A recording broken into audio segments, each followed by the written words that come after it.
আসন্ন ত্রয়োদশ জাতীয় সংসদ নির্বাচনে ৩ আসনে এমপি প্রার্থীদের প্রাথমিক তালিকা প্রকাশ করেছে বাংলাদেশ জামায়াতে ইসলামী।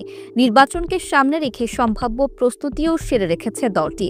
পাশাপাশি চলছে নির্বাচনী প্রচারণাও। জামাতের প্রার্থীদের তালিকা বিশ্লেষণে দেখা গেছে ৩০০ আসনে প্রার্থীদের মধ্যে দলটির আমির ডাক্তার শফিকুর রহমান ও নায়েবে আমির ডাক্তার সৈয়দ আবদুল্লাহ মোহাম্মদ তাহের সহ ১৮ জন চিকিৎসক দাঁড়িপাল্লা প্রতীকে নির্বাচন করছেন। জানা গেছে জামায়াতের আমির ডাক্তার শফিকুর রহমান ঢাকা ১৫ আসনে প্রতিদ্বন্দ্বিতা করবেন।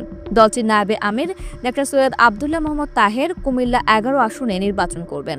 এছাড়া ন্যাশনাল ডক্টরস ফোরামের বিভিন্ন পর্যায়ের আরও ১৬ জন চিকিৎসককে প্রার্থী হিসেবে মনোনয়ন দিয়েছে জামাত। তালিকায় থাকা জামায়াতে অন্য প্রার্থীরা হলেন শরীয়তপুর ২ আসনে ন্যাশনাল ডক্টরস ফোরামের সভাপতি অধ্যাপক ডাক্তার মাহমুদ হোসেন বকাউল, কিশোরগঞ্জ ৩ আসনে অধ্যাপক ডাক্তার অবসরপ্রাপ্ত কর্নেল জেহাদ খান, ঢাকা ১৭ আসনে ডাক্তার এস.এম. খালিদুজ্জামান, রাজশাহী ২ আসনে অধ্যাপক ডাক্তার মোহাম্মদ জাহাঙ্গীর, রাজশাহী ৪ আসনে ডাক্তার আব্দুল বারী, বরগুনা ২ আসনে আল মানার হাসপাতালের চেয়ারম্যান ডাক্তার সুলতান আহমেদ, চট্টগ্রাম ৭ আসনে ডাক্তার এ.টি.এম. রেজাউল করিম, চট্টগ্রাম ৮ আসনে ডাক্তার মোহাম্মদ আবু নাসের, চট্টগ্রাম ৯ আসনে ডাক্তার এ.কে.এম. ফজলুল হক, চট্টগ্রাম ১২ আসনে ডাক্তার ফরিদুল আলম, চট্টগ্রাম ১৪ আসনে ডাক্তার শাহাদাত হোসেন, মানিকগঞ্জ ১ আসনে ডাক্তার আবু বকর সিদ্দিক, টাঙ্গাইল ৬ আসনে ডাক্তার এ.কে.এম. আব্দুল হামিদ, যশোর ২ আসনে যুক্তরাজ্য প্রবাসী শিশু হৃদরোগ বিশেষজ্ঞ ডাক্তার মোস্তেউদ্দিন ফরিদ,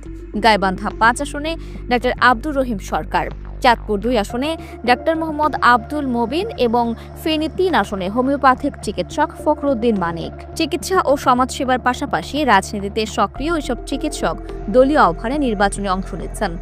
জামাতের পক্ষ থেকে বলা হয়েছে, জনগণের সেবার ধারাকে জাতীয় পর্যায়ে সম্প্রসারিত করাই তাদের লক্ষ্য।